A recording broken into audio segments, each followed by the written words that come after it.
Well, right now in North Carolina, that is, conservative lawmakers flexing their supermajority power this week, shooting down Governor Cooper's veto of the 12-week abortion ban. Legislators voted to override that veto on Tuesday, just 2 days after Cooper signed it. Now that bill banning most abortions after 12 weeks, and that ban will become law on July 1st. To talk more about this, we want to bring in Meet the Press moderator Chuck Todd. Appreciate you joining us on this Friday here, Chuck. First, we want to ask you for some more perspective on supermajority legislatures. How often do we see this much power on one side of the aisle?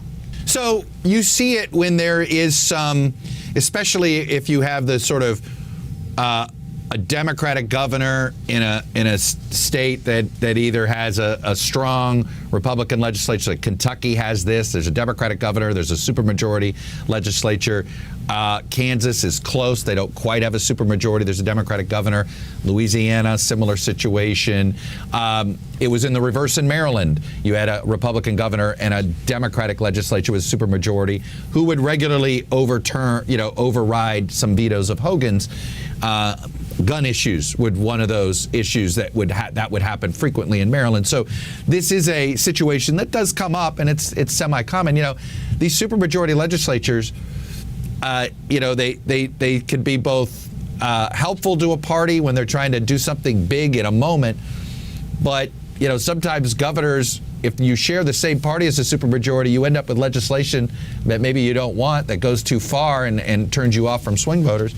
And then if you're dealing with a supermajority and you're of the other party, it gets in the way of getting things done. And I think, this abortion bill would be perhaps an example of that for some on the left. So, look, supermajorities, I think, in legislatures are not good for long-term politics, because most durable political solutions are when they're bipartisan and they're closer to the center.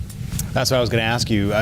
Good alluding to the next topic here. What should we expect in 2024? I know things may shape differently here in North Carolina, but what should voters know? There are some big topics, obviously, that are going to be talked about in the presidential election, which could trickle down here to North Carolina. I know It's not a swing state, but it is an important state. Look, I think North Carolina, I think we're going to find out is this abortion debate enough to push North Carolina further into the battleground, right? It's a competitive state, right? There's a reason. There's a Democratic governor, there's a Republican, and it's not unusual to have a split decision that way this century, right? We've had it a few times. So this is not unique and for North Carolina, but there's always been a little bit of I've always said a lower ceiling for Democrats on statewide races than for Republicans. But this abortion bill and this abortion conversation, especially if there's a more conservative nominee for governor, I think the lieutenant governor is a bit more polarizing. And if he's the Republican nominee for governor, I do think the cultural issues and abortion will be front and center.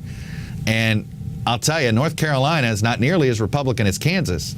And Kansas pushed back on a ballot referendum that would have targeted abortion rights, and it was nearly a 65-35 defeat there. So I think it's possible that North Carolina politics in 2024 is dominated by one issue, abortion, and that it really becomes puts the Republicans on the defensive. Interesting stuff to watch here. Coming up on Meet the Press on Sunday, you're going to be talking to Governor Roy Cooper. What questions do you intend to try and ask him? Not to show your hand here, though. Well, no, I mean, it's sort of like, okay, what now? Is there any is there any room to maneuver here? Is it worth trying to go back and at them, number one? And I'm very curious what happened with the party switcher. He's the leader of the Democratic Party in North Carolina. At the end of the day, how'd you lose her? What happened here? Did you not see this coming? So I do think, that's something that I'm curious of, again, as you said, I don't want to show my hand, but, right.